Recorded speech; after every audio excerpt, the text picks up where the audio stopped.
ମାନେ ସ୍ୱାସ୍ଥ୍ୟଟା ଭଲ ନାହିଁ। ଆପଣ ଯେତେ ଯାହା ଚେଷ୍ଟା କଲେ ବି କେବେ ସମାଜକୁ ବା ନିଜ ଘରକୁ ବା ନିଜକୁ ସୁସ୍ଥ ରଖିପାରିବେ ନାହିଁ। ଓଡ଼ିଶାକୁ ତ ମୁଁ କହିଲେ ହେବ କ୍ୟାପିଟାଲ ଅଫ୍ ଡାଇବେଟିସ୍ ବୋଲି। ପ୍ରତି ଘରେ ଘରେ 2-3 ଜଣ ଲେଖା ଡାଇବେଟିସ୍। ଆଗକୁ ଯାଇକି diabetes, heart problem, kidney problem ଅତ୍ୟଧିକ ପରିମାଣରେ ହେବ, ଯେଉଁଟାକି ଗଭର୍ଣ୍ଣମେଣ୍ଟ ଆଉ ତାକୁ ଟ୍ରିଟମେଣ୍ଟ କରାଇବା ବି କଣ୍ଡିସନରେ ନଥିବ।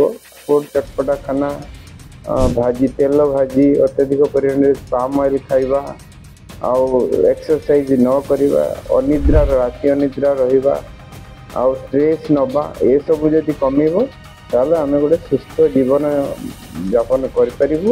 ଆଉ ଏଇଟା ହେଉଛି ଆମ ୱାର୍ଲଡ ହେଲ୍ଥ ଡେ ପାଇଁ ଫିଟିଂ ରିପ୍ଲାଏ ହେବ।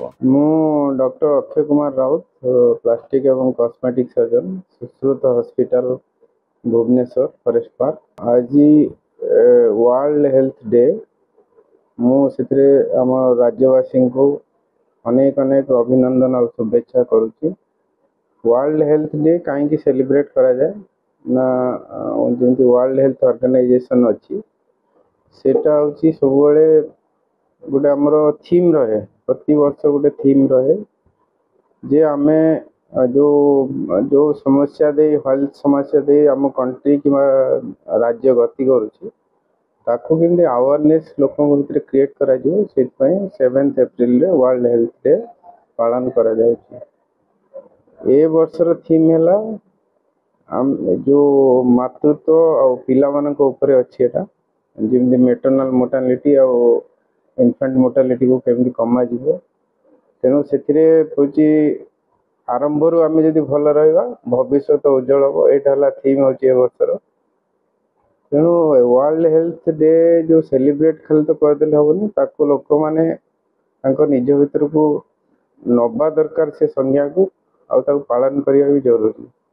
ଆଉ ଗଭର୍ଣ୍ଣମେଣ୍ଟ ତରଫରୁ ସେତିକି ଉତ୍ସାହ ବି ଦରକାର ଯେ ଲୋକଙ୍କୁ ଏନକରେଜ କରାଇବା। ଯେଉଁ ୱାର୍ଲଡ ହେଲ୍ଥ ଡେର ଥିମ୍ ରହୁଛି, ତାକୁ ଅକ୍ଷରେ ଅକ୍ଷରେ ପାଳନ କରିବା ନିହାତି ଜରୁରୀ। ହେଲେ ଯାଇକି ଆମେ ଆମର ସ୍ୱାସ୍ଥ୍ୟ ଠିକ୍ ଭାବରେ ରହିବ, ଆଉ ଭବିଷ୍ୟତ ଆମର ଉଜ୍ଜଳ ହେବ, ଆଉ କଣ୍ଟ୍ରି ଆଗକୁ ଯିବ। ଯେମିତି କୁହାଯାଏ, ହେଲ୍ଥ ଇଜ୍ ୱେଲ୍ଥ।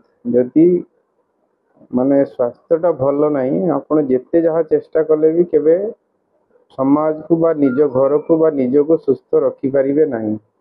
କାରଣ ୱାର୍ଲଡ ହେଲ୍ଥ, ଆମର ନିଜର ହେଲ୍ଥ ଭଲ ରହିଲେ ଆମେ କାମ କରିପାରିବୁ ଭଲରେ, ଆଉ ଆଉଟପୁଟ୍ ଅଧିକ ଆସିବ। ନିଜ ଘର, ନିଜର କଣ୍ଟ୍ରିର ଆମେ କିଛିଟା ହେଲ୍ପ କରିପାରିବୁ ଆଗକୁ ବଢ଼ିବା ପାଇଁ। ସେଥିପାଇଁ ଏଇଟା ଏ ବର୍ଷ ରଖାଯାଇଛି ଯେ ଇନଫାଣ୍ଟ ମୋର୍ଟାଲିଟି ଆଉ ମେଟର୍ନାଲ ମୋର୍ଟାଲିଟି କମେଇବାକୁ ପଡ଼ିବ। ଯେଉଁ NHM ଅଛି, ଆମର ନ୍ୟାସନାଲ ହେଲ୍ଥ ମିଶନ, ତାକୁ ଗଭର୍ଣ୍ଣମେଣ୍ଟ ଅଫ୍ ଇଣ୍ଡିଆ ତାକୁ ସିରିୟସଲି ନେଉଛି ଏ ମ୍ୟାଟରକୁ।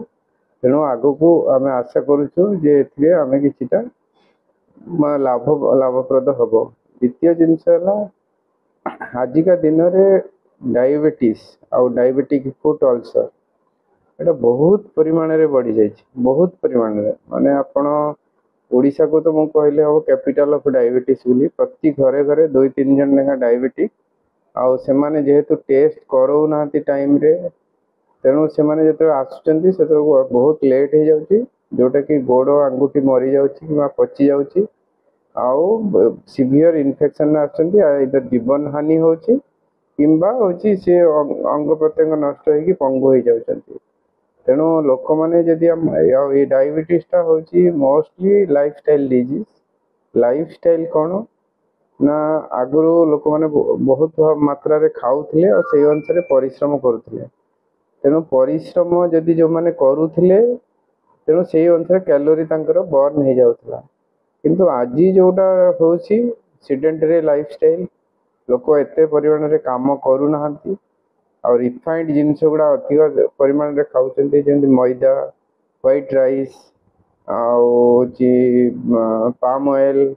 ଏଗୁଡ଼ା ସ୍ୱାସ୍ଥ୍ୟ ପ୍ରତି ବହୁ ମାତ୍ରାରେ କ୍ଷତିକାରକ।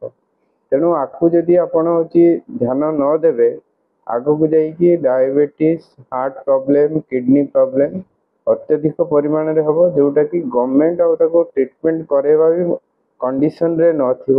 ଆଉ ସୋସାଇଟି ଏମିତି ହେଇଯିବ, ରୋଗଗ୍ରସ୍ତ ସୋସାଇଟି ହେଇଯିବ। ତେଣୁ ଆମର ଏଇ ଯେଉଁ ଫାଷ୍ଟ ଫୁଡ୍ ଚଟପଟା ଖାନା, ତେଲ ଭାଜି, ଅତ୍ୟଧିକ ପରିମାଣରେ ପାମ୍ ଅଏଲ୍ ଖାଇବା, ଆଉ ଏକ୍ସରସାଇଜ ନ କରିବା, ରାତି ଅନିଦ୍ରା ରହିବା, ଆଉ ଷ୍ଟ୍ରେସ୍ ନେବା ଏସବୁ ଯଦି କମିବ ତାହେଲେ ଆମେ ଗୋଟେ ସୁସ୍ଥ ଜୀବନ ଯାପନ କରିପାରିବୁ ଆଉ ହେଲ୍ଦି ରହିବୁ। ଆଉ ଏଇଟା ହେଉଛି ଆମ ୱାର୍ଲଡ ହେଲ୍ଥ ଡେ ପାଇଁ ଫିଟିଂ ରିପ୍ଲାଏ ହେବ। ଏତିକି କହି ମୁଁ ରଖୁଛି, ଧନ୍ୟବାଦ।